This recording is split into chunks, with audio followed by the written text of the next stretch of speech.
Skillful Me. Bonjour Kamal. Hello Jérôme, ça va?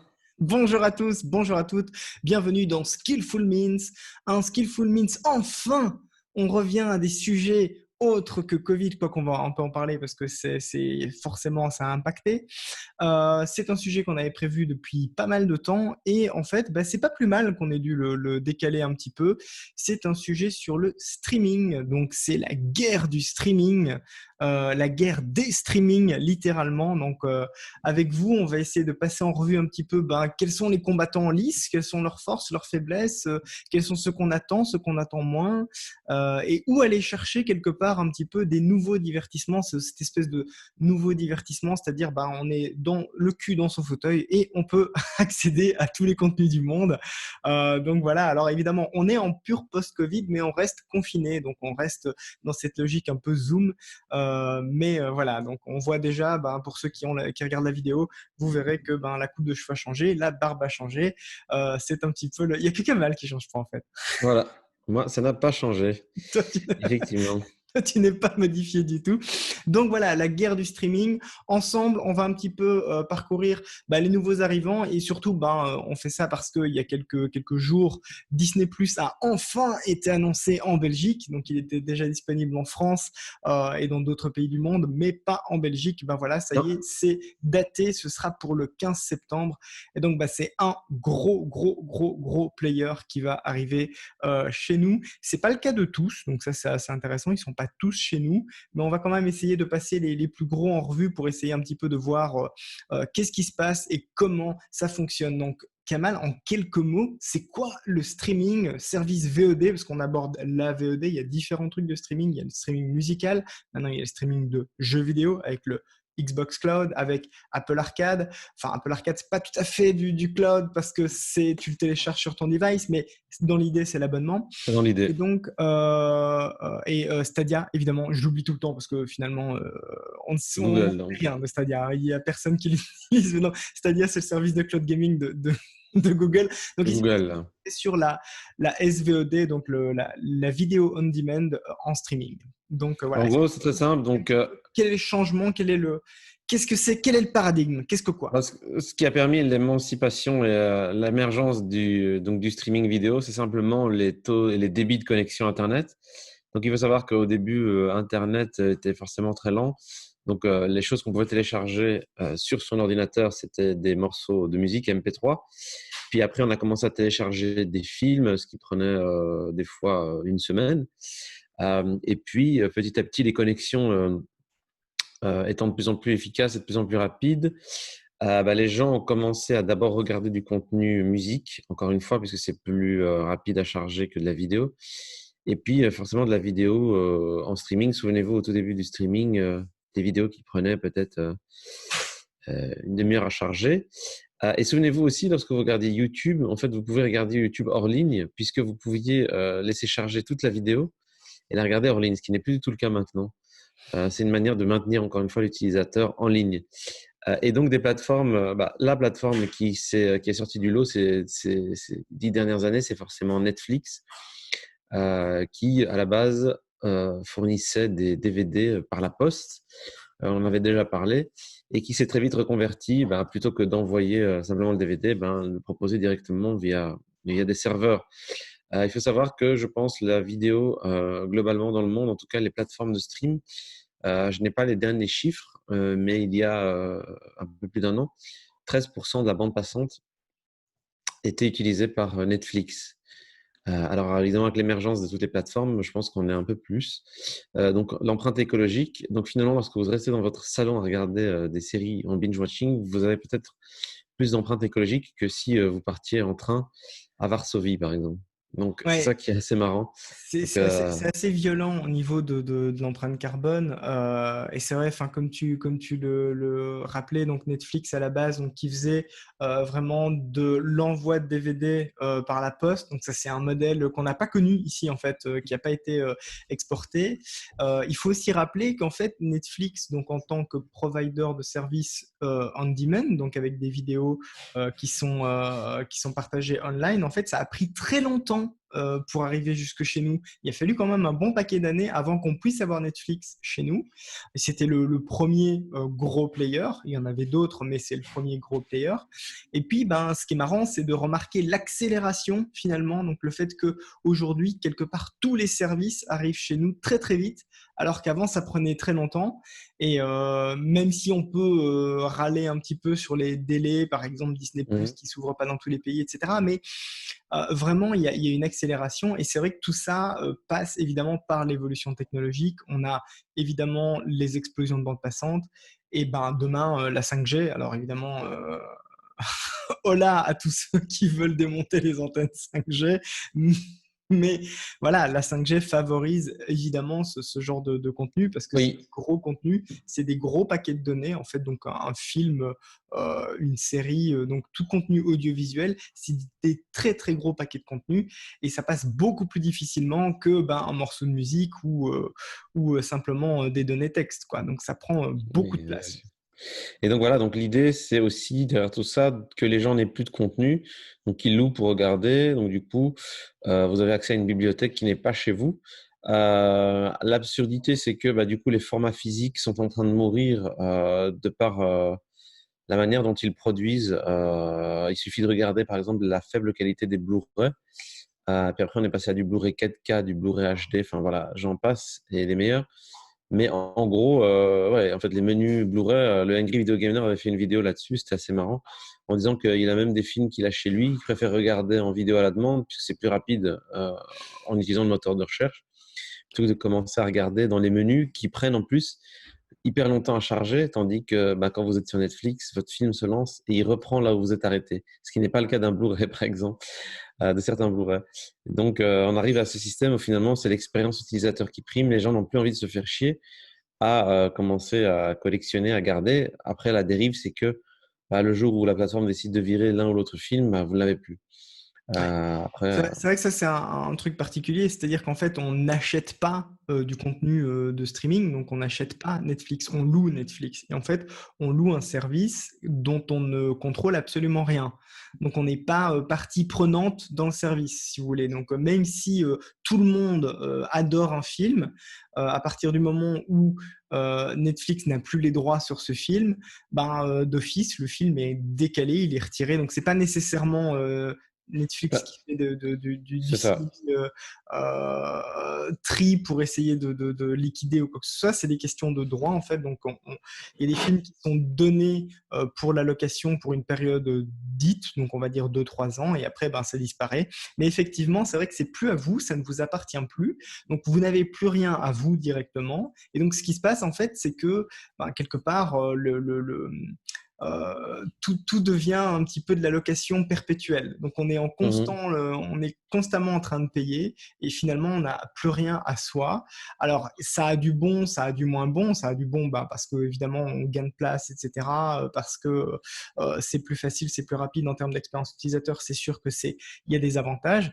L'inconvénient, c'est le fait que quelque part, on perd un petit peu une part de mémoire et c'est un petit peu l'un des mouvements qui surgit pour le moment. Donc, avec l'idée de dire, OK, on veut absolument garder les DVD parce que les DVD, c'est la marque, c'est quelque part la mémoire collective. Et c'est vrai que, par exemple, c'est très difficile de trouver des très vieux films ou des produits qui sont pas nécessairement des trucs qui vont marcher. Oui.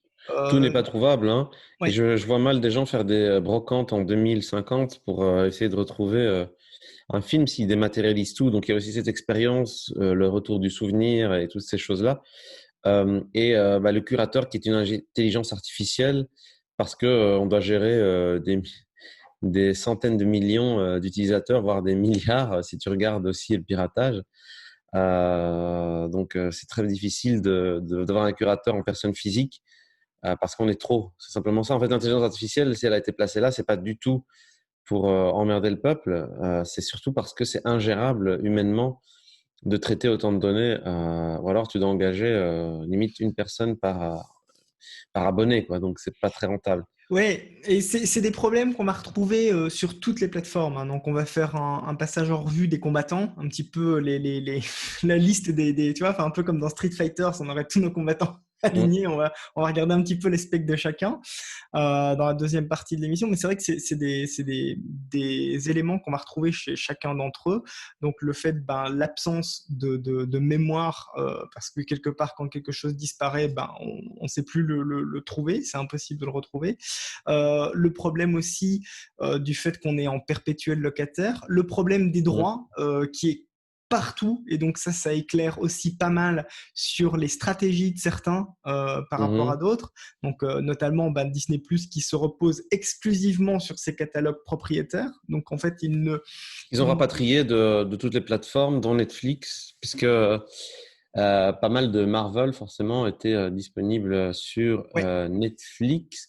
Et j'en suis pas sûr, mais je pense qu'il y a un moment où il y a eu du Star Wars ça disponible. dépend des pays évidemment. Ça En dépendait des Belgique, pays, mais Belgique, je je pense pense pas qu'il y a qu'il eu. y ait eu, mais je sais qu'aux États-Unis, on pouvait très bien voir les derniers Star Wars sur Netflix. Ce sera plus le cas désormais. C'est Ah oui, non, c'est fini. désormais plus C'est possible. fini. Ils se sont déclarés la guerre et Netflix a pour but de créer de plus en plus son propre contenu, sachant qu'en fait, ils sont limite actionnaires minoritaires sur les prods. Vous voyez le original Netflix story, etc. En fait, ils sont actionnaires minoritaires. C'est juste que tout le monde veut être sur Netflix, donc du coup, eux, ils arrivent à se placer intelligemment Ouais, pour dire qu'ils produisent tout à 100%. Et ce qui n'est pas le cas, en fait. c'est pas le cas du tout. Donc il y a des productions Netflix où ils produisent eux-mêmes, mais la plupart du temps, c'est vrai qu'ils sont vraiment très Minoritaire, hein. minoritaires dans la production. C'est-à-dire qu'en fait, les séries, les films sont produits par des producteurs indépendants ou des différents studios de taille moyenne. Généralement, ils vont pas chercher dans les catalogues Mm. des gros studios. Sur les gros studios, ce qu'ils font, c'est donc qu'ils louent les droits de diffusion. C'est un petit peu ce qui rend le truc compliqué pour les gens, c'est le fait que un film s'en va, revient, il est pas à eux, il est à eux, on ne sait pas trop. Donc il y a des productions Netflix qui sont la plupart du temps en fait des contenus qu'ils achètent. Donc c'est des contenus qui sont déjà faits mais qu'ils achètent. Il y a des contenus Mhm. qu'ils euh, coproduisent et généralement ils Mhm. sont minoritaires. Et puis il y a quelques contenus assez rares où ils sont majoritaires. Ça c'est le modèle Netflix. C'est pas la même chose chez Disney par exemple. C'est pas la même chose chez Apple aussi. Donc Apple rachète complètement le contenu. Donc c'est vraiment à eux où Mhm. ils produisent directement. Ça c'est vraiment quelque chose de différent. Et en fait c'est des anciens de chez Sony qui ont été débauchés par Apple. Donc, par exemple, ça c'est vraiment deux modèles complètement opposés en fait, Netflix et Apple TV+. Et Disney, c'est vraiment leur production propre, donc c'est-à-dire c'est eux qui produisent, c'est eux qui possèdent les droits. Toute la Et ils chaîne, ont en hein. fait, et ils ont racheté à peu près tout ce qui existe aujourd'hui. Donc il y a plus, à part le porno et les films d'horreur qui ne les intéressent pas parce que c'est pas dans leur ligne éditoriale. Pour le reste, ils ont, et encore, je me demande si Buena Vista n'a pas quelques anguilles quelque part dans des modèles économiques un peu plus aléatoires, on va dire ça comme ça. Mais en tout cas, Disney, c'est vraiment devenu aujourd'hui le mastodonte. Ils ont tout racheté. Donc, évidemment, ils ont racheté Marvel, ça tout le monde le sait. Ils ont racheté La Lucasfilm, Fox. ça c'est acquis. Ils ont racheté Fox, en fait, donc tout le Mhm. catalogue film Fox. Donc, ils n'ont pas racheté l'entièreté Fox. Fox News reste Fox News, c'est pas Disney. Il ne faut pas Le comparer. catalogue de films Mais c'est le catalogue film, parce qu'après, les gens vont et de séries. s'imaginer que les mecs ont racheté Fox News. Non, non. Par contre, ils ont racheté donc tout le catalogue film et séries, et notamment les Simpsons. Maintenant, les Simpsons, c'est Disney, ce qui n'était pas le cas avant. Ouais, ouais, voilà. Donc, en gros, c'est dimension tentaculaire. Après, le problème et le gros débat qui surgit un peu internationalement, c'est le choix des plateformes, sachant qu'elles n'ont pas toutes le même business model. Bon, la plupart des gens ont Netflix. Je pense que Disney va faire une razzia parce qu'il est moins cher et que le catalogue est plus familial et plus général. Je pense que les productions Netflix aussi baissent pas mal en qualité, d'après en tout cas le retour utilisateur que j'en entends. La plupart des gens se plaignent un peu de la piètre qualité des productions Netflix. Il y a de temps en temps évidemment un truc bien, mais ça reste, voilà. Je propose qu'on passe un petit peu au passage en revue de tous les players qui vont Ouais. être disponibles quelque part chez nous, parce que, enfin, et on va aussi voir quelques-uns qui sont pas disponibles chez nous et qui pourraient arriver ou qui vont arriver. On sait qu'ils vont arriver. Il y en a d'autres dont on ne sait pas trop s'ils vont Mhm. arriver ou pas. Évidemment, le premier player le plus important, c'est Netflix, ça c'est clair. Et donc, Mhm. au fur et à mesure, on passera un petit peu qu'est-ce qu'ils produisent pas, où ils vont, etc. Mais donc Netflix, c'est vraiment le plus gros.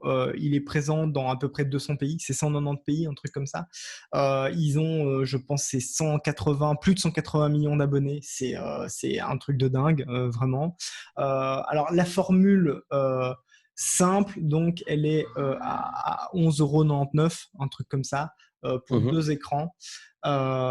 Et donc, ils sont vraiment plus orientés série plutôt que film. Donc, ça, c'est vraiment la notion importante parce que le but de Netflix, c'est de te pousser à rester devant ton écran, à faire du binge-watching. Parce que plus tu utilises Netflix, bah, plus tu as tendance à vouloir garder ton abonnement. Le gros coup de génie à la base, ils le font plus maintenant, c'était de te donner un mois gratuit. Mhm. Parce que bah, quand tu as passé un mois à faire du binge-watching de série, le mois d'après, tu n'as pas envie de couper ton abonnement. Ça y est, ils t'ont eu. C'est comme ça que Bernard Tapie a fait fortune, hein, en plaçant des télés gratuitement lorsqu'il était vendeur de télé. Et puis au moment où il venait les récupérer, les gens disent non, dis qu'est-ce que tu fais? Je la garde. C'est exactement le même principe. Ah C'est une oui, histoire vraie en plus. c'est exactement la même chose. Donc alors, ils ont évidemment, c'était leur modèle à la base, donc de faire de la location de DVD. Mhm. Donc ils ont envoyé le DVD à travers les États-Unis par la poste. Si les gens ne renvoyaient pas le DVD, pour eux, c'était pas un problème, c'était juste une perte et profit, c'est bon, ça passe dans la compta, on s'en fout. Les DVD qui reviennent, même s'ils sont griffés, etc., ils s'en foutent. C'est un petit peu ce qu'on trouve aujourd'hui chez Amazon. On y reviendra sur Amazon parce qu'ils ont aussi un, un, un studio de diffusion. Amazon, ben voilà, tu t'achètes ton truc, ça te va pas, tu le renvoies dégueulasse, ils s'en foutent. Tu le renvoies pas, limite, tu peux être remboursé quand même. Enfin, je veux dire, C'est ça. il y a un moment donné où ils sont dans un tel flux qu'ils s'en foutent d'avoir des pertes. Et ça, c'était le modèle à la base Netflix. C'était pas vraiment sustainable, hein, comme les Américains disent. C'est-à-dire qu'en fait, c'était pas tenable économiquement, mais ils arrivaient quand même à tirer leur épingle du jeu. Et puis, ben, ils se sont lancés vers la SVOD. Et là, c'est devenu vraiment un très, très, très gros acteur. Il faut savoir qu'en fait, à l'heure actuelle, Netflix n'est toujours pas rentable en tant que tel, dans le sens Wall Streetien du terme. Donc, il Parce que faut. les investissements sont lourds, forcément, les Ouais. coûts de serveurs, les salaires, la technologie qui va avec. Enfin, vous imaginez ce qu'ils doivent louer en tant que serveur. Ouais. Alors, ils font de l'argent, mais voilà, donc ils ont toujours des problèmes de rentabilité. Et c'est ce qui fait que ben, c'est toujours un petit peu touchy. Les gens se disent, enfin, d'un point de vue purement économique, il y a beaucoup de gens qui disent attention, il y a des signaux qui sont quand même pas tous super bons pour Netflix, mais ils continuent de grossir, ils continuent de s'étendre. Avec le Covid, ils ont remonter encore leur nombre d'abonnés, mais c'est pas ceux qui ont connu le plus gros boom Ils se sont finalement fait plein d'argent d'ailleurs, hein. parce qu'ils parce qu'ils étaient déjà vachement bien installés tout simplement en fait. Mhm. Ils sont déjà vachement bien installés. Leur coup de génie, ça a été quand ils ont commencé à produire leur propre contenu. Et alors en fait, ben, on va analyser un petit peu comment ils ont fonctionné eux, parce que tous les autres vont fonctionner de la même manière. Ils vont tous copier ce même modèle. Comment ça a fonctionné? C'est simplement qu'ils se sont dit tiens, alors, les films de David Fincher marchent bien. Les gens aiment bien Kevin Spacey, parce qu'à l'époque, les gens aimaient bien Kevin Spacey. C'est une Euh, autre époque. c'était une autre époque, c'était avant MeToo. Il y a une forte tendance vers les thrillers, intrigues politiques, etc. Et il y avait cette série anglaise qui s'appelait House of Cards. Bah, tout simplement, Yes. ils ont repris les droits de la série anglaise, ils ont fait une version américaine, ils ont tapé Kevin Spacey dedans et ils ont mis David Fincher qui a chapeauté en gros la manière dont la Oui, série est il était dessinée. producteur exécutif à l'américaine, quoi. Donc, Et il il avait a une vision réalisé, je pense, artistique. le Et il a premier. réalisé, ouais. Quelques. Ouais. Il en a réalisé deux, trois. Je suis pas sûr Ouais. exactement. Je sais que sur Mindhunter, il en a réalisé beaucoup plus parce qu'il a fait une Ouais. deuxième série Netflix qui s'appelle Mindhunter. Et donc, enfin voilà, ça c'était leur premier gros coup House of Cards et c'était vraiment très très très fort parce que quand tu regardes la série à l'époque, tu te prends une claque dans le sens où il y avait que les très très gros studios qui arrivaient à produire des séries de cette qualité-là. Et puis ben voilà, donc après ils ont produit de plus en plus. Donc on a aujourd'hui ben, Stranger Things, The Witcher. Ils ont racheté la Casa del Papel donc pour en faire un succès international pour une série qui à la base est un truc qui devait rester local. Euh, Exact. Bon, il y a eu Narcos aussi. Enfin bon, voilà, ils ont eu quand même beaucoup de succès. En gros, c'est l'équivalent de séries qualitatives de gros studios qu'on voyait dans les années 80, 90s, 2000. Sauf qu'ici, il y a de plus en plus de flux, donc de plus en plus de contenu. À tel point qu'effectivement, on va arriver, je pense, à un point où il y a beaucoup de prod, donc forcément les coûts vont diminuer. Et c'est le but aussi de Netflix, c'est travailler l'économie d'échelle en termes de prod. Donc plus il y a de prod, moins elle coûte cher. Donc c'est le principe. Et plus ils ont de catalogue, parce qu'ils sont obligés maintenant de créer leur catalogue, puisque chaque plateforme va récupérer ses propres contenus. Donc Ouais, tu donc parlais de Netflix, donc tu parlais d'Amazon Studio. ouais, le Euh, truc en fait, donc ça c'est le plus gros player, c'est Netflix. Donc alors moi, la série que je recommande vraiment, c'est Mindhunter, donc la deuxième série de Fincher, qui est vraiment géniale sur les profileurs du FBI qui ont créé en fait le profilage avec des tueurs en série. C'est glauque, mais c'est brillant.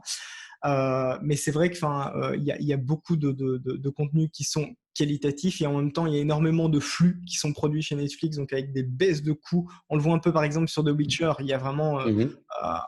certains problèmes de design de prod où vraiment tu sens qu'il y a des scènes qui ont pas assez de budget, qui devraient en avoir Des plus. armures poubelles, je me suis laissé entendre dire qu'il y avait des armures qui ressemblaient à des sacs poubelles, mais bon.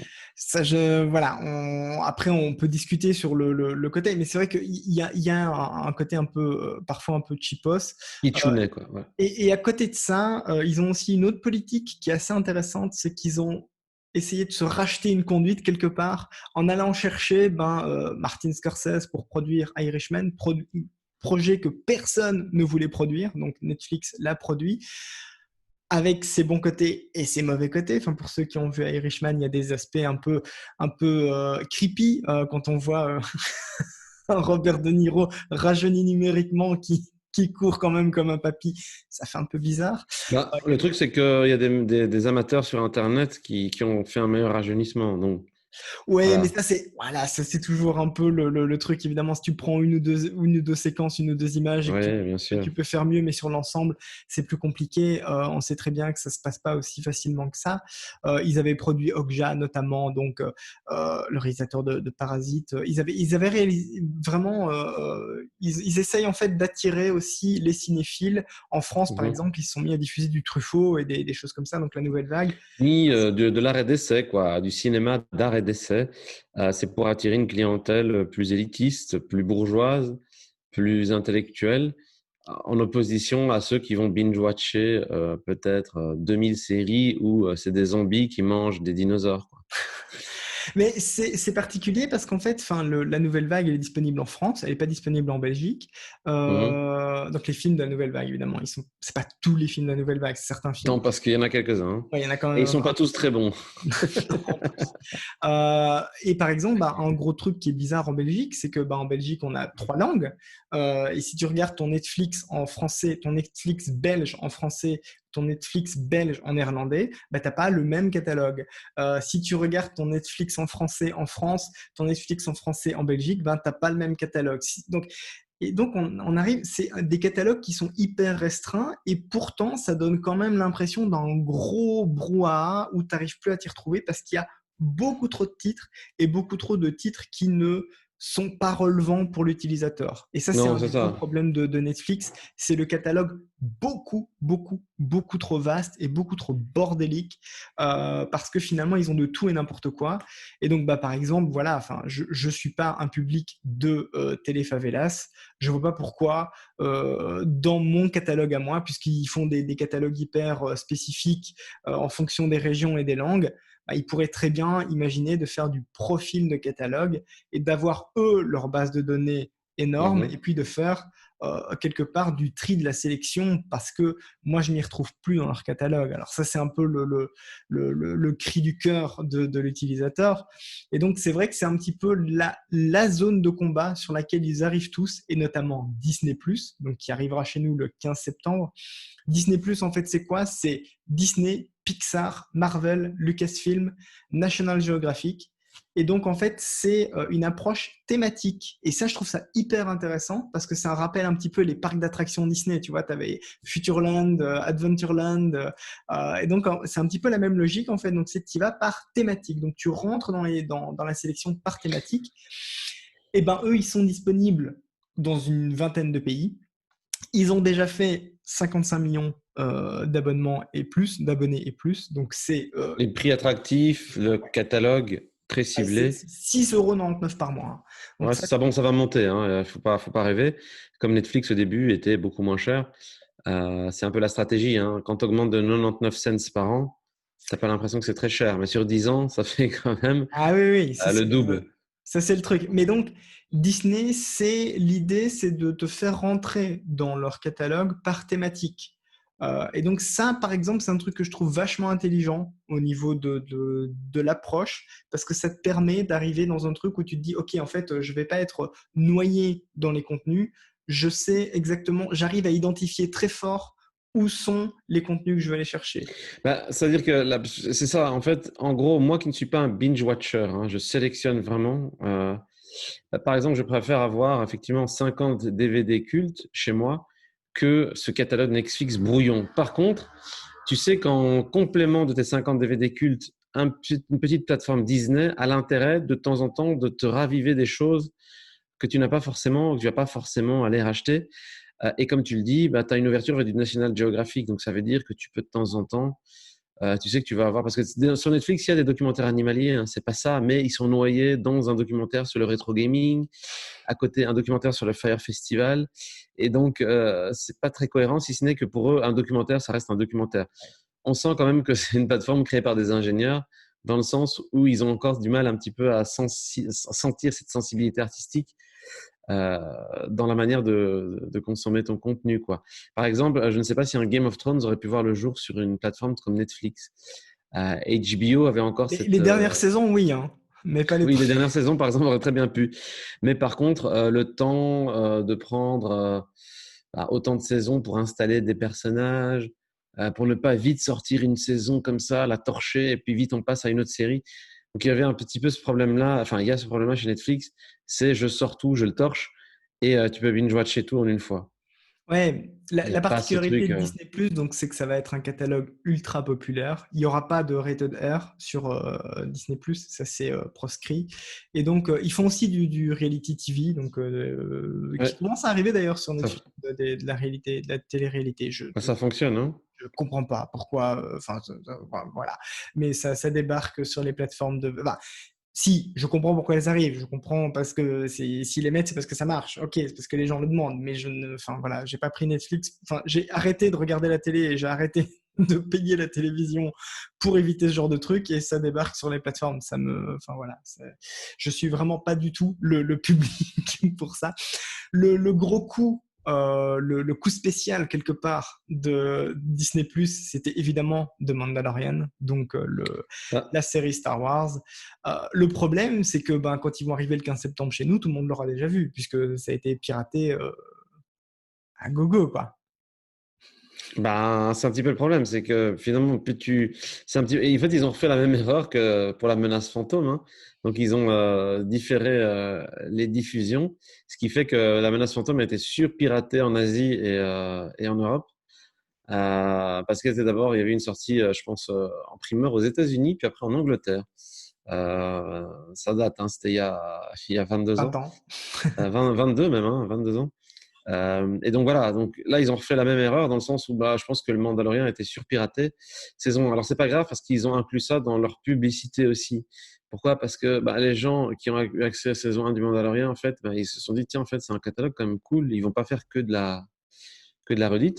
Donc stratégie je pense intelligente qui va payer et je pense que bah, on l'a souvent dit, hein, Disney va un petit peu récupérer le tir parce qu'il est beaucoup plus ciblé et beaucoup plus limité aussi. Oui, il est plus limité. C'est pas un avantage hein, d'avoir un trop gros catalogue, parce que les gens Non, pensent que c'est bien. ouais, je C'est pas pense que très c'est bon. vraiment une des grosses forces. On y reviendra après sur certains autres players, mais d'avoir un catalogue plus petit, ça permet. Et ici, vraiment, vu qu'il est réparti par thématique, vraiment dans l'idée des parcs d'attractions, je trouve ça très bien fait.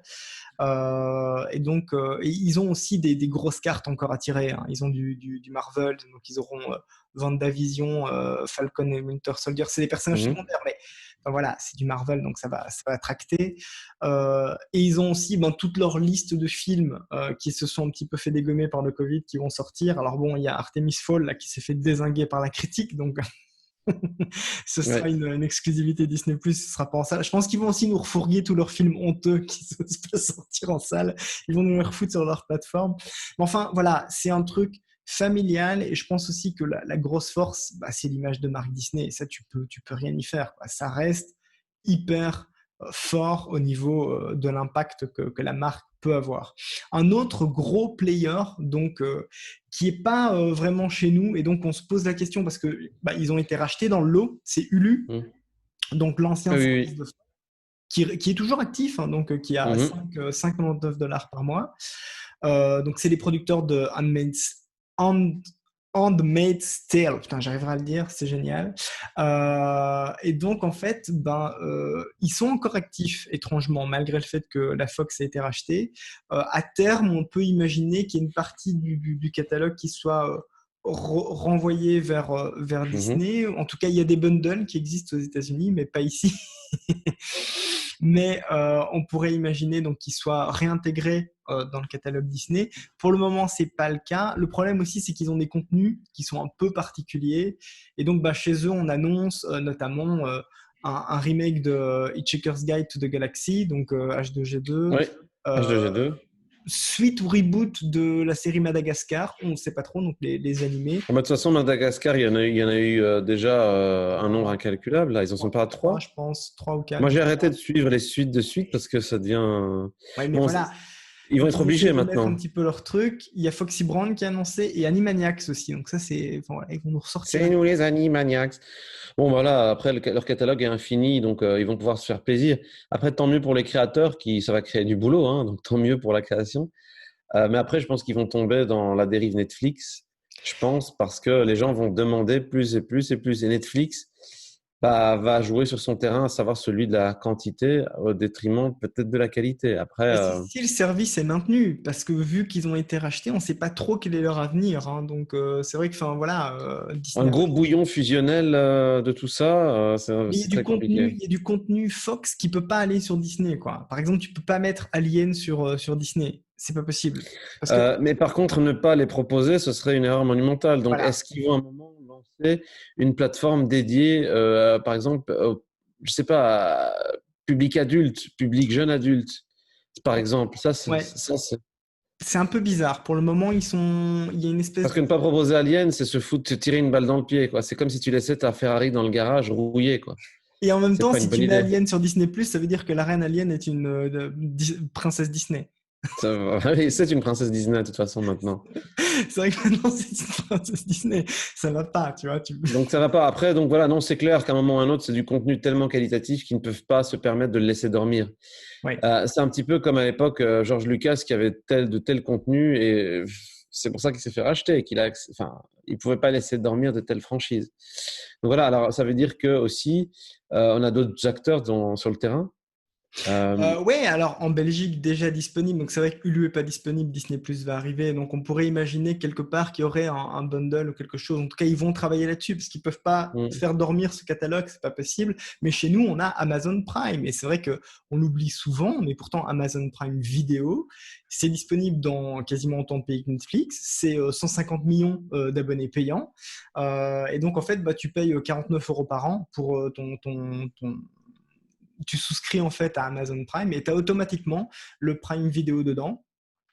Ils ont la même logique un peu que Netflix, donc ils ont produit des contenus propres. Donc le premier gros coup, c'était The Mind High Castle, donc assez cool, assez classe, plutôt bien Il y a fait. même eu il y a même eu du belge hein, de manière indirecte avec Jean-Claude Van Johnson. C'est vrai, ouais, bien sûr, bien sûr. Il y a Fleabag, donc qui est un gros succès. Il y a American God, Star Trek, Picard, là, le truc what the fuck, parce que Netflix Monstrueux a et racheté une c'est très partie bon. Star Trek. Je sais pas si tu te rappelles un petit peu, Netflix avait racheté une partie Star Trek, mais eux ont racheté Picard. Donc il y a deux Star Trek qui se fight l'un l'autre. Et on parle pas des surgelés là ici, on parle du Ouais, non, capitaine. on parle du capitaine. Mais donc vous voyez en termes juridiques où on en est, on va arriver à des guerres stupides et intestines et extérieures aussi du fait que je sais pas, il se peut même qu'à un moment il y ait une partie de Lucasfilm qui se fasse racheter ou tel personnage. Enfin, ça va devenir le bordel. Bon, Disney est blindé d'un point de vue juridique, mais ça va commencer à devenir le bordel. Ça va Ça devenir l'était compliqué. déjà. Vous avez vu aussi dans le milieu du cinéma avec Sony et les Spider-Man, vous avez vu le foutoir. Donc, ce n'est que le début de ce genre de foutoir sur les plateformes qui vont se faire la guerre. Parce que, en fait, ce qu'on veut, c'est des héros maintenant. Et les héros, ils se comptent sur les doigts d'une main parce que c'est toujours les mêmes que les gens vont le regarder, hélas. Ouais, donc là, il y aura c'est assez symptomatique, hein, donc on se dit, mais qu'est-ce qui va se passer, où on va aller? Autre chose aussi, donc, enfin, dans les séries de qualité, ils ont The Boys, que je trouve assez bien, donc c'est adapté d'un comics. Qui est considéré comme, je pense, un très, très, très gros succès Ouais, unanime. Hein. Voilà. ouais, clairement. Donc, il y a Tales from the Loop qui vient de sortir il y a quelques temps. Alors ça, c'est tentative réussie de récupérer la niche des nerds et des geeks de cave. Exact. Et ils vont les avoir parce que c'est le plus gros Kickstarter de jeux de rôle, Tales from the Loop, qui devient une série qui a l'air monstrueuse. Voilà, Et c'est wow. leur gros coup à venir, Ah c'est ça, Lord of the Rings. Donc, il faut savoir qu'en fait, les droits d'adaptation du Seigneur des Anneaux, c'est Warner, mais pour la série, ben, en fait, c'est Amazon. Donc, ben, voilà, tu vas avoir les films sur la plateforme de Warner, on va y revenir après sur la plateforme Warner, et tu vas avoir une série sur la plateforme Amazon. mhm. Enfin, voilà, tu ne comprends plus rien à ce qui se passe. C'est le foutoir. On ne comprend plus rien. Bon, après, en plus, il y a aussi des plateformes moins. Enfin, chaque télévision, quelque part, tente de créer sa plateforme maintenant, que ce soit en Belgique, en France, dans le monde. Donc là, on est dans un chaos total parce que, en fait, le principe est que on ne peut pas accéder à du contenu si ce n'est pas du contenu de notre pays. Donc, allez vous brancher sur les lecteurs de France Télévisions ou de Arte. Vous n'aurez pas forcément accès à tout. Euh, ça devient très, très bordélique. Et du coup, qu'est-ce qui va se passer? On va revenir à l'achat d'un bouquet Ouais. sur un truc qu'on appelle la télévision. Ça me rappelle cet épisode des Contes de la Crypte où en fait un homme vieux et riche veut devenir jeune et beau.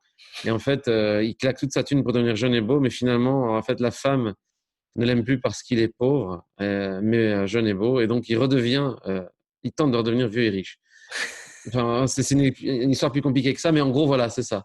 Donc, en fait, C'est le serpent qui se prend la queue, tu fais un serpent. voilà, ils vont redevenir ce qu'ils ont toujours combattu, je pense, à terme. Et clairement, l'utilisateur voudra un bouquet avec Ouais. finalement peut-être toutes les plateformes. Je sais pas, hein, mais En tout ça me paraît cas, quand une même. sélection de plateformes. Et c'est vrai que enfin, pour parler de Warner, bah voilà, Warner va arriver avec HBO Max. Alors, HBO, en fait, c'est quelque chose qu'on n'a pas vraiment eu ici. Donc, vous pouvez Non, avoir accès au contenu HBO, certains contenus HBO via OCS, en France en tout cas. c'est Euh, ça. Ici, c'est difficilement accessible. Il faut un VPN. Bienvenue dans les tricheurs du web. Mais même comme ça, c'est pas nécessairement super évident. Donc, il y a une offre HBO qui est ultra bordélique aux États-Unis. Elle est encore en activité malgré le lancement d'HBO Max. Alors, HBO C'est Max, ça. ils vont finalement arrêter tous les services autres. Ils vont finalement aller vers HBO Max. Donc, c'est disponible maintenant aux États-Unis. C'est la plus chère de toutes. Elle est à 15-17 euros par mois à peu près. Je ne sais plus combien, c'est entre 15 et 17 euros. Elle arrive bientôt en Amérique latine et pour 2021, plus ou moins en Europe. Et eux, en fait, leur visée, parce qu'ils l'ont annoncé, ils visent 50 millions d'abonnés d'ici 2024. C'est-à-dire que ce que Disney Plus a fait en 3 mois, ils le visent sur 4 ans. Donc, c'est dire un petit peu où ils se situent. C'est Mais aussi une autre stratégie. C'est une stratégie beaucoup peut-être plus lente, plus calme, mais peut-être pour une fidélisation plus réelle. Parce que c'est bien d'avoir 50 millions, mais si pour l'année d'après, tu en perds la moitié, ouais, c'est le problème. effectivement. Euh, Donc, mais bon, les voilà. projections sont mauvaises. C'est Warner Bros, c'est New Line, c'est DC, c'est CNN, TNT. Enfin, il y a plein de trucs. Il y a Cartoon Network chez eux. Enfin, il y a plein de trucs. Il y a les Looney Tunes. Donc, évidemment, leur gros truc, c'est Game of Thrones, même si la série a perdu de sa superbe sur les dernières saisons. Oh, C'est ça va revenir. Westworld. Avec les spin-offs et tout ça, ça va revenir. Alors, on verra, parce que là, ils sont quand même mangé un fameux pan dans la tête. Il y a Westworld, donc bah, Westworld, même syndrome, hein, quelque part. Hein. Première saison, waouh. Deuxième Très saison, intéressante. what the Mais fuck. bon, Troisième saison, je suis désolé, mais qu'est-ce qu'ils ont fait, quoi? bah, Enfin, ça commence déjà à être douteux dans la deuxième saison. oui. Bon, Westworld, ils ont eu un phénomène d'accélération. Première saison, tu fais wow, balèze. Et c'est vrai qu'après, bon, voilà. Voilà, Mais donc bon, ça c'est particulier, mais c'est vrai ils auront tout Ghibli. Donc pour le moment, Ghibli est sur Netflix, mais normalement c'est HBO Max. Donc à partir du moment où HBO Max est chez nous, Ghibli est retiré de Netflix, quoi. Ça c'est des trucs qui vont être assez embêtants. Donc si vous voulez mater les Ghibli en vous disant c'est sur Netflix, matez-les maintenant parce que Après, vous les aurez plus. Ce sera sur HBO. Et ce qui est annoncé, en fait, je trouve que ça sent vraiment la naphtaline à ce niveau-là. Ce qu'ils ont annoncé comme étant leur gros truc de succès, c'est Justice League Snyder Cut. Et moi, je trouve que ça sent mauvais. Mais, parce que quand tu me ressors un film qui n'a pas marché et que tu me ressortir un cut soi-disant director's cut. Enfin, on sait très bien que de toute façon, l'histoire ne marche pas, les personnages ne marchent pas. Donc, même si le montage est meilleur, parce que c'est vrai que le montage était catastrophique. Le Mais montage était gerbant, et puis de toute façon, tu ne t'attaches à aucun des personnages. Donc, tu peux le monter comme tu veux. Je veux dire, on n'est pas dans la Blade Runner Director's Cut, où de toute ouais, façon, même le film original, même s'il avait été bâché, est déjà très bon, avec une ouais. autre vision, mais il est déjà très bon. Ici, donc, Là, la matière de base, c'est une espèce de soupe numérique qui c'est ne bizarre, ressemble c'est pas à bizarre, c'est grand-chose. bizarre. Mais bon, voilà, après, je pense que le nom Snyder vend du rêve aussi. Donc Oui, oui, oui, oui, parce que c'est quand même un mec qui sait faire des beaux plans, qui sait faire des belles séquences. Enfin, Après, n'oubliez pas quelque chose. Quand vous payez un ticket de cinéma pour voir un film donné, vous êtes beaucoup plus exigeant que si vous payez pour 2 tonnes de pommes de terre gratuites avec de la sauce à l'ail, du fromage et du râpé au-dessus. Non, mais c'est un petit peu ça le principe. C'est que vous allez de toute façon être moins exigeant et que vous allez peut-être même mettre le film en fond en mangeant du popcorn avec du beurre industriel. Parce que il y a ouais, ce mais truc de j'ai payé un forfait, je vais m'en foutre plein la panse, même si j'aime pas. Et ouais, mais je pense qu'ils ont quand même un problème de fond. Enfin, finalement, le meilleur truc qu'ils ont annoncé, c'est une série animée Gremlins, quoi. Donc, Et encore que, est-ce qu'il faut remuer? Bon, on revient toujours avec cet éternel débat, les démons du passé, ouais. Mais surtout ça, si c'est c'est des tous, hein. gremlins. Toutes les plateformes vont chercher sur la nostalgie, donc surfer sur la Ça nostalgie, fonctionne. ça marche plutôt bien. C'est pas encore là, ça va arriver. On verra un petit peu quand est-ce que ils l'enverront chez nous. Pour le moment, voilà, HBO Max, en tout cas, il y a tout le catalogue HBO qui reste de très très bonne qualité, les Sopranos, etc. Donc on peut pas cracher dans la soupe, hein. C'est quand Mhm. même très très très haut niveau qualitatif. Mais on peut se poser la question, qu'est-ce qui se passe chez HBO et chez Warner en particulier pour sortir ça? L'un des derniers players, alors il y en a d'autres évidemment, mais l'un des derniers players essentiels, on va dire, donc qui en tout cas, alors à mes yeux en particulier, parce qu'il y a eu une annonce il n'y a pas longtemps, que j'attendais, que j'étais fébrile à cette annonce, c'est Apple TV+, en fait, Ouais. qui se positionne comme étant une alternative dans le paysage. Donc en fait, eux, ils la jouent profil bas depuis le début.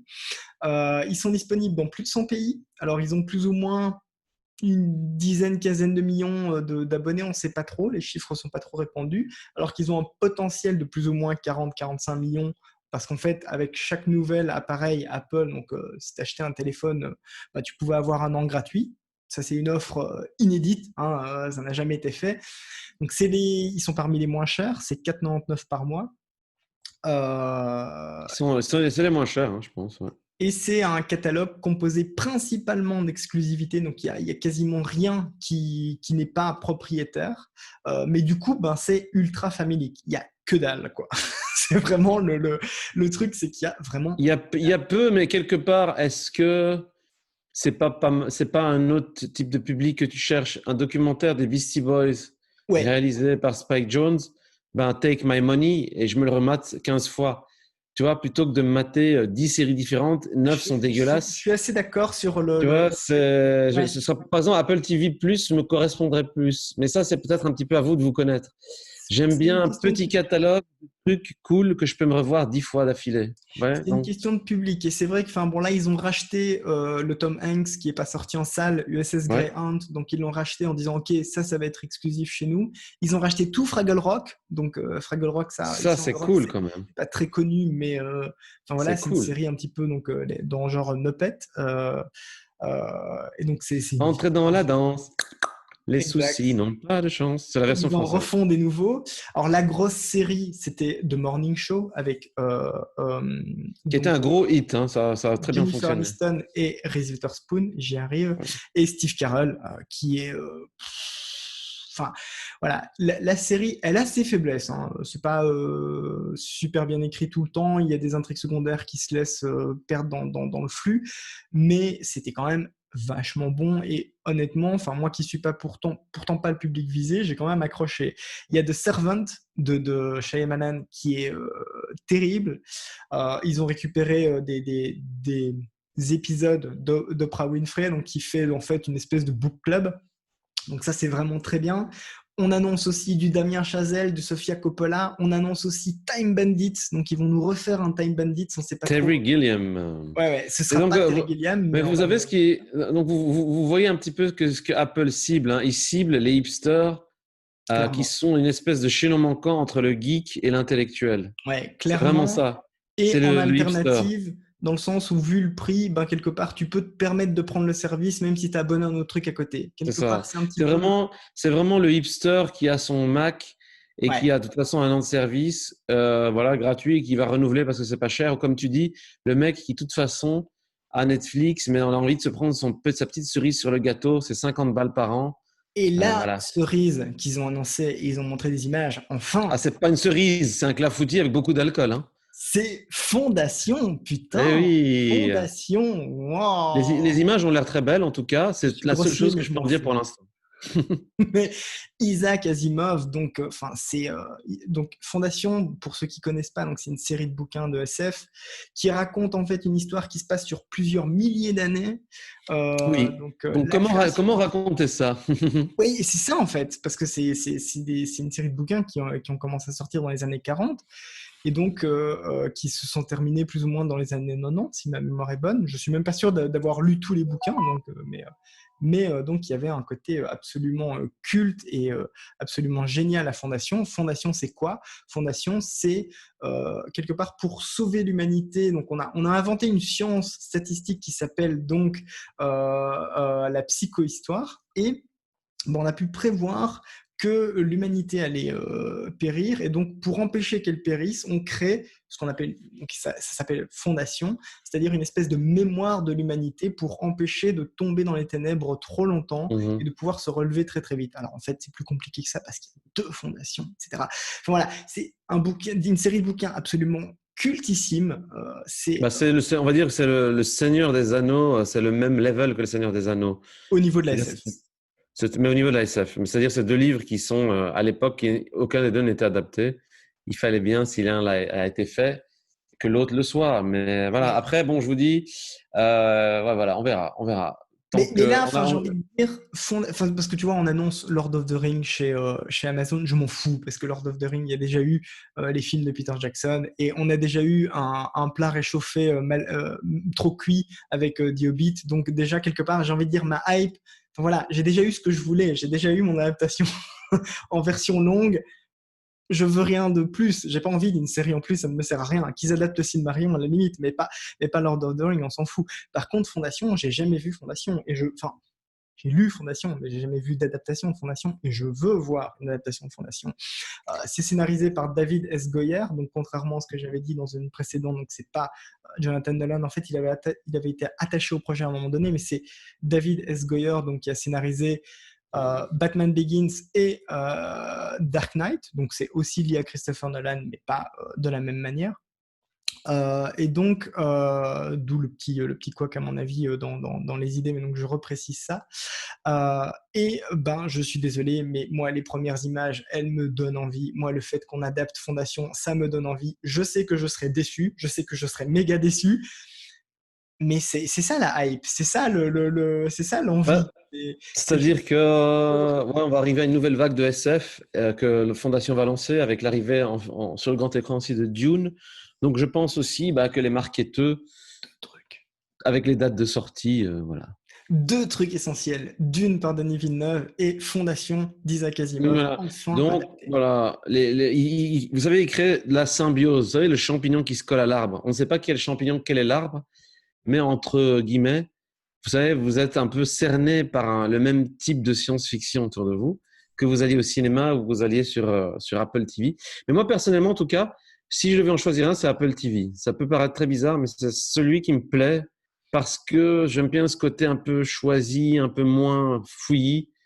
Il y a une forme de fouillis, mais c'est pas le même fouillis que Netflix. Ou Netflix, non, j'ai pas envie de faire le méchant et le naysayer, mais je peux dire que 9 productions sur 10 sont quand même très moyennes sur Netflix, non? Ou est-ce que j'oserais dire ça? Ou est-ce que je vais me faire C'est vrai clasher? qu'ils ont quand même une qualité de prod qui est quand même assez bonne au final, même pour des séries qui sont moins bien écrites comme Sur Si, Apple TV, ouais, c'est ça. qui est quand même vachement bien produite. For All Mankind, donc du créateur de Battlestar Galactica, qui est déjà C'est ça. disponible aussi, qui est vraiment pas mal, hein, qui présente des trucs, il y a vraiment de bonnes idées. Et donc, je pense qu'il y a aussi eu beaucoup de réactions négatives parce que c'est Apple, quoi. Et donc, parce que C'est quelque part, ça. c'est un petit peu comme quand Sony est arrivé avec la PlayStation à l'époque, donc où il y avait la Nintendo et les Sega. Donc, on Mhm. avait la Super NES et la Mega Drive. Tout d'un coup, on a eu la PlayStation. Et il y a une réaction de beaucoup de joueurs en train de dire oula, c'est quoi ce nouveau joueur? Qu'est-ce qu'ils viennent faire dans notre cours? On a l'habitude entre C'est nos deux ça. players. On veut pas de nouveaux joueurs et surtout pas Sony parce que c'est des méchants. Ils vendent des télévisions. Ils font pas du jeu vidéo. Bah, c'est un peu la même chose ici. Quand Apple est arrivé, il y a une réaction un petit peu épidermique de rejet. Et puis finalement, bah, peut-être qu'ils ont finalement adopté la bonne stratégie, même si on a beaucoup critiqué leur stratégie, c'est-à-dire de la jouer profil bas, de la jouer non invasif, d'arriver en disant nous on est là, mais on ne force pas, on C'est offre notre ça. service pour un an. Limite, tiens, prends-le 1 an, gratuit. Nous, en fait, on aime nos clients Apple. Tu vois ce que je veux dire? C'est un peu ça. Ouais, c'est C'est marketing, au niveau marketing, c'est très très bien fait. c'est comme si tu achetais la bagnole et tu recevais la moquette qui va sur le volant, quoi, dans les années 80. Tu vois? C'était qui Mais filait la moquette? C'était Renault qui filait la moquette ou je c'était sais pas plus. BM, hein? Plus du tout.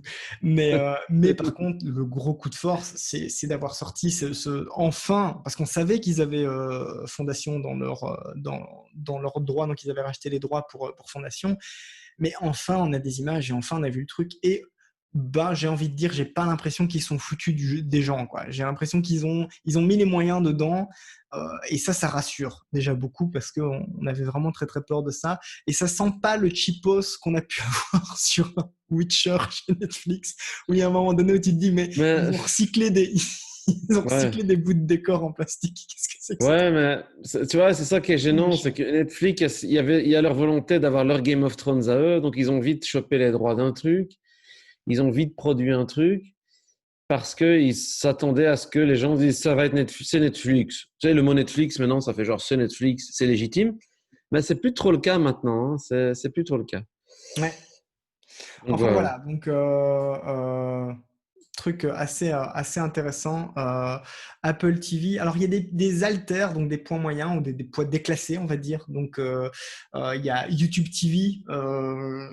Bon, ça n'a pas fonctionné Bon, du tout, mais quand même, je tiens à rendre un hommage ultime, presque donner une minute de silence, sonner la trompette, le clairon, pour la série qui est sur YouTube Red, Cobra Kai. Voilà.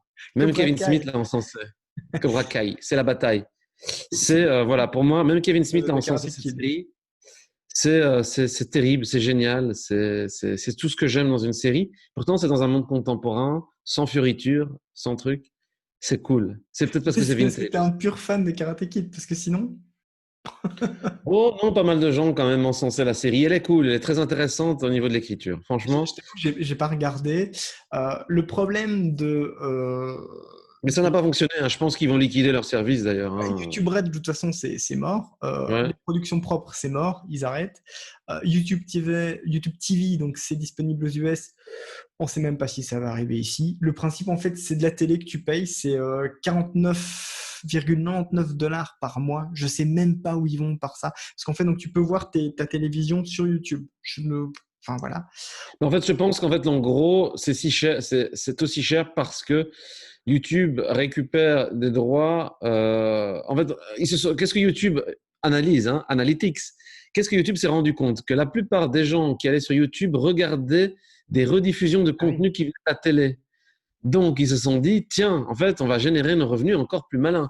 Parce qu'un mec, il n'a pas envie de faire sa recherche pendant 5 heures pour retrouver une vidéo d'un débat entre un politicien et un nain de jardin cracheur de feu, par exemple. Ouais. C'est- je donne Ouais, mais enfin, en fait, ils essaient de concurrencer le câble américain, mais ça n'a pas vraiment marché. Ils n'ont pas de production propre. C'est Google, hein, donc je pense que comme on le disait la dernière fois, Google est dans de la recherche et développement continu, ils en ont rien à foutre, ils font des trucs à moitié. Ça fonctionne pas.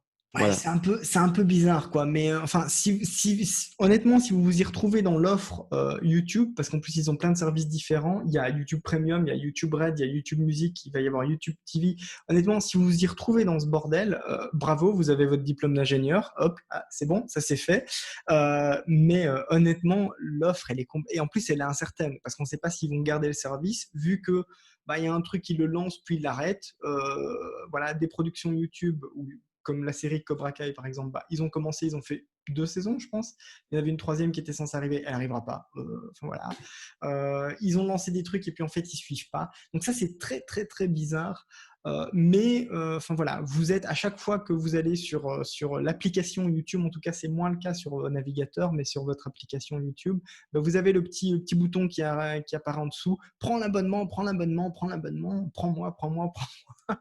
C'est du forcing, c'est fatigant en fait, cette espèce de forcing qu'ils mettent en place pour un service qu'on ne comprend pas, où on ne comprend pas l'intérêt. Alors si c'est d'avoir YouTube sans pub, honnêtement je m'en fiche, donc d'avoir des vidéos de chats, et alors il y a du contenu de qualité sur YouTube, c'est pas ça.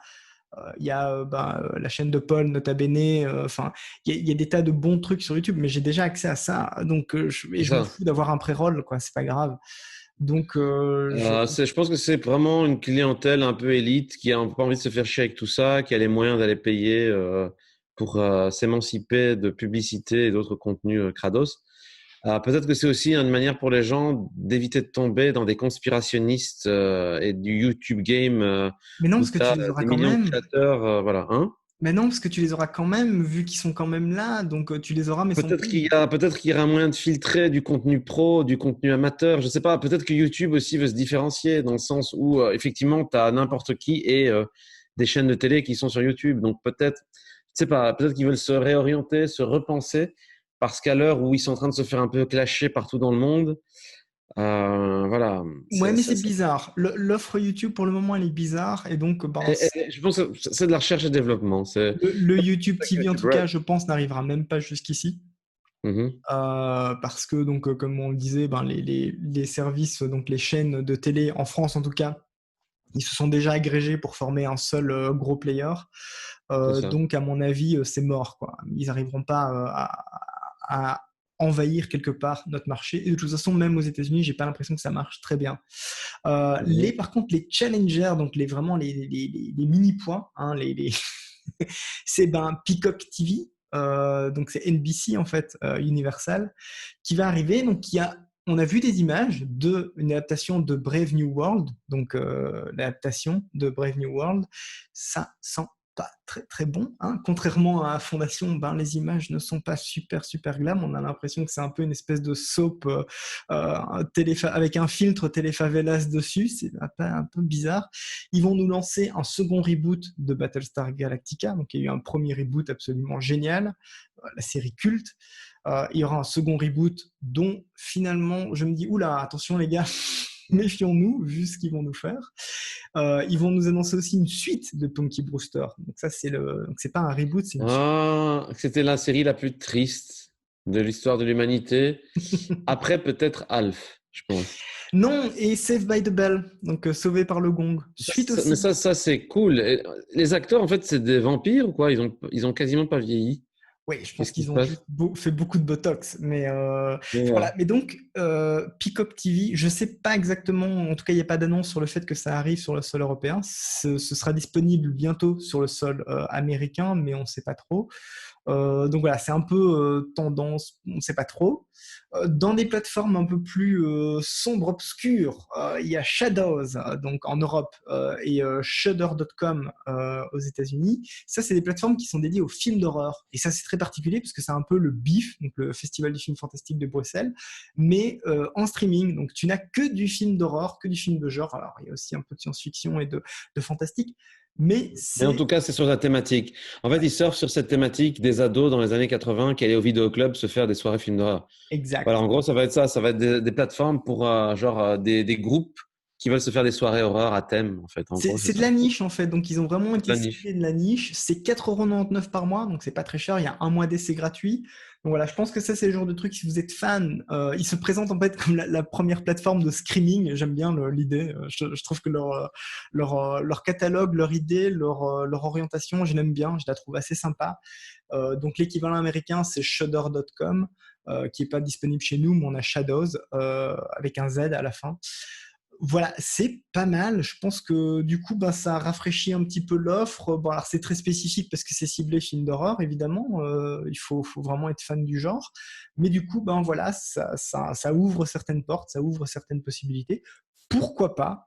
Disponible chez nous depuis pas mal de temps, il y a Mubi. Alors Mubi, c'est une plateforme arty qui propose des choses assez originales. C'est un film par jour mis en avant. Et surtout, ben, c'est les seuls à proposer des traumas restaurés. T'imagines du trauma restauré, quoi. Donc, tu peux Eh voir oui, Roméo et Juliette en version restaurée. J'aurais même jamais imaginé qu'on restaure un trauma. c'est dingue. Eh oui. Roméo et Mais, Juliette, Trauma, c'est une boîte de prod américaine qui est vraiment bis de chez bis. Donc, c'est vraiment des productions fauchées de chez tiens, d'ailleurs, Romeo et Juliette, c'est James Gunn, qui avait semblerait-il. scénarisé, ouais. Donc le réalisateur des Gardiens de la Galaxie c'est le premier film qu'il a scénarisé, c'est Troméo et Juliette, puisqu'il est issu de la boîte Trauma. Donc la particularité en fait, c'est qu'ils prennent le temps de mettre un film en avant par jour. Ils ont vraiment donc des choses très intéressantes. Le problème en fait, c'est que tu vas te retrouver avec des films dont tu n'as pas les sous-titres en français, des films où tu auras juste une partie de sous-titres mais pas tout, donc il faut être assez bon. Il y a des films qui viennent de partout dans le monde, donc ça c'est intéressant. C'est disponible sur tous les devices dans l'application. Ton ordi via ton navigateur, ta tablette, ton téléphone via l'app. Donc voilà, c'est 7,99 € par mois, c'est un peu cher. Mais Pour le contenu, c'est un peu cher, ouais.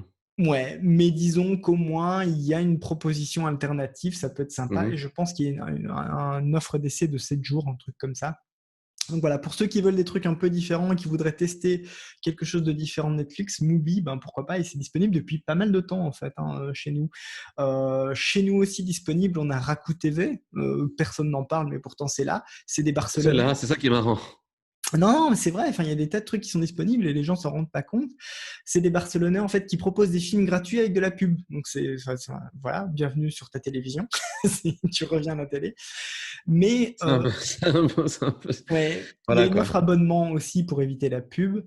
Et ils font du sport aussi. Donc le sport, ça c'est vraiment le prochain gros lieu de fight de toutes ces plateformes. Donc elles vont se battre pour le sport. Ça c'est évident, c'est le Ah, ça, pour le c'est sport. très très complexe. Encore Et ils en plus. proposent déjà. Donc ça, c'est plutôt pas mal.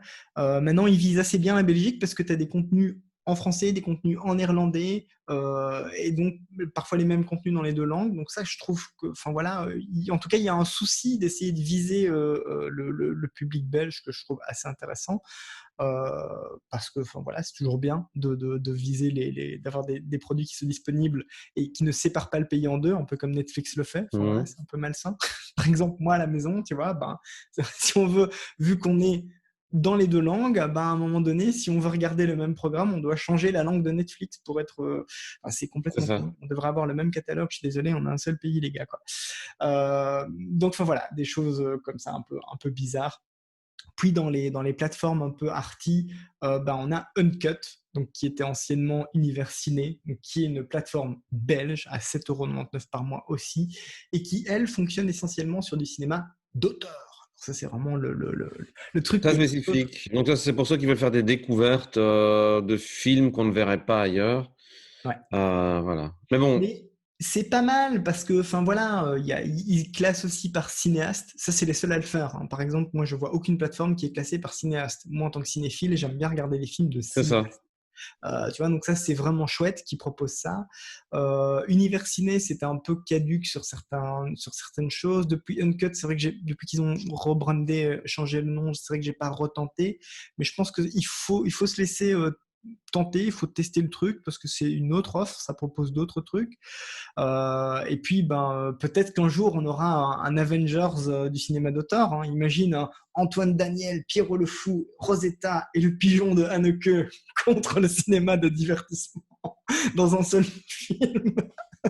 Mais Le, on verra un petit ouais, peu c'est ça. le plus Le nouvel vague Cinematic visuel. Universe. Parce qu'il y a un moment, je me rappelle même plus dans quel film, il y a un plan sur un pigeon dans un film de la queue qui dure beaucoup trop longtemps. T'as En même pas... général, c'est la caractéristique de ce type de film, c'est que les plans durent toujours beaucoup trop longtemps.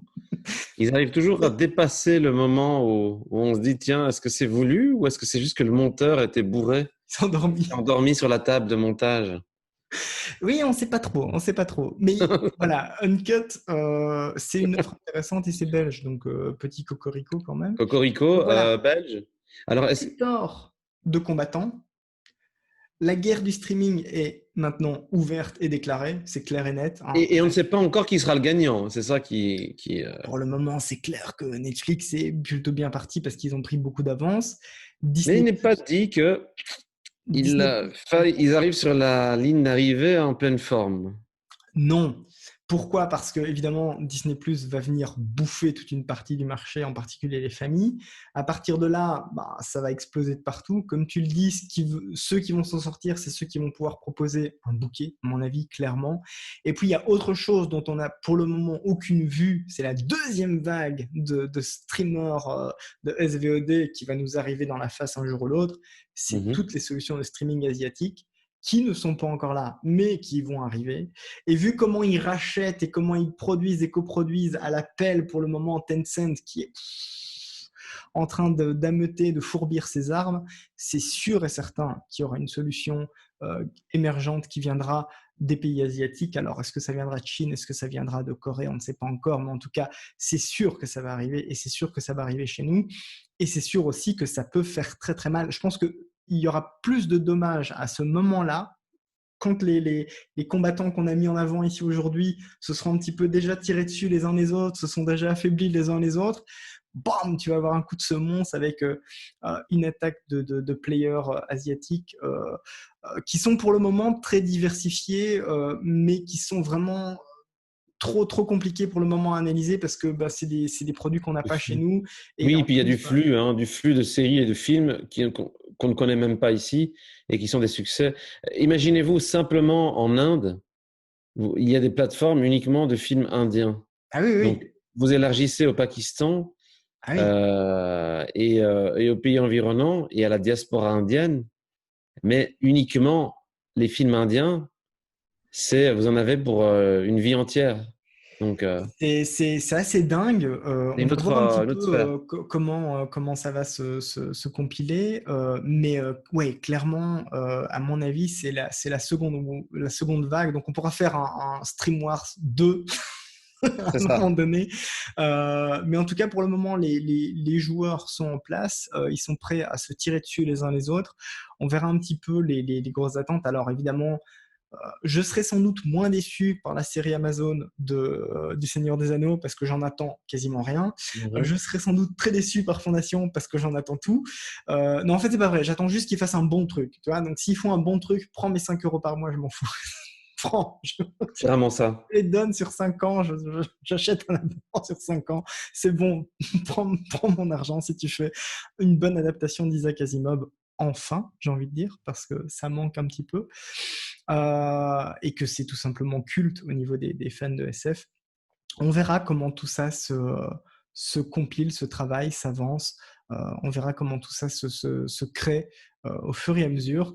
Mais effectivement, donc, on a plein de players. On vous mettra les liens dans la description. On vous mettra un petit peu, donc, peut-être aussi quelques articles qui parlent du streaming et de la guerre du streaming Mhm. post-Covid. Qu'est-ce que ça a amené? Il y a eu des gros gains et aussi des pertes, et certains qui s'en sortent un peu moins bien. Et puis, ben, tout ce que ça implique, évidemment, on attendra l'ouverture de Disney Plus le 15 septembre avec beaucoup d'attention parce que ben, c'est quand même, enfin voilà, c'est Disney, c'est Star Wars, c'est Marvel. Bon, même si Marvel, personnellement, j'en ai soupé, mais On c'est, en a eu beaucoup. tu peux pas dire que, enfin voilà, tu peux pas tester, t'es obligé de passer par là à un moment donné. Donc voilà, c'est une grosse guerre qui s'annonce. Le gagnant-perdant, ce sera l'utilisateur. Gagnant parce que l'offre est démultipliée, perdant parce que son portefeuille va se vider de manière Disons que exponentielle. Et donc, ouais. ouais, il va falloir quelque part changer ça et essayer de faire un bouquet, à mon avis, avec tout ça. Je pense que c'est les fournisseurs d'accès devraient jouer là-dessus. Et si vous faites votre calcul, en fait, si vous vous abonnez à toutes les plateformes, si vous voulez avoir une expérience maximum, ça vous revient moins cher d'aller acheter peut-être tous les films que vous voudriez voir sur l'année. Donc, Exactement. faites vos calculs aussi. Exactement, Et, ça c'est voilà, donc on sait très bien que à la fin, il y a quand même une perte au niveau, argent quoi, clairement. Donc l'offre démultipliée, c'est aussi votre un bordel. portefeuille n'est pas forcément gagnant, même si vous avez l'impression que ça l'est, parce que vous n'achetez pas du physique. Ouais, Voilà. donc voilà. Il y a du bon, il y a du pour, il y a du contre, il y a des bonnes choses, il y a des mauvaises choses. On verra un petit peu, qui va se tirer son épingle du jeu dans tout ça. Et Nous, je pendant vous ce temps-là, retrouve moi, qu'est-ce que très je bientôt. fais? Moi, Hop pendant ce là, temps, moi, je regarde des VHS de Retour vers le futur. Il n'y a que ça ça de c'est vrai. le retour à la VHS. Voilà.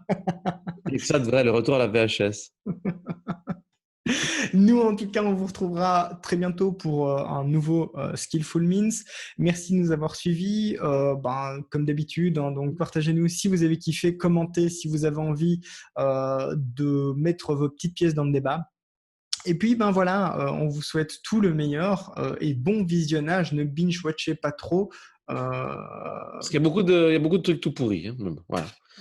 Pour ne pas tomber dans le médiocre donc, ou le mal foutu. Prenez Sinon, soin. revoyez le même film pour la 256e fois. C'est très bien aussi, hein. Un bon retour vers le futur, la En trilogie. remontant des VHS, c'est très bien. Vous embêtez pas avec toutes ces conneries de plateforme. Allez, Salut, salut. ciao. Skillful Means.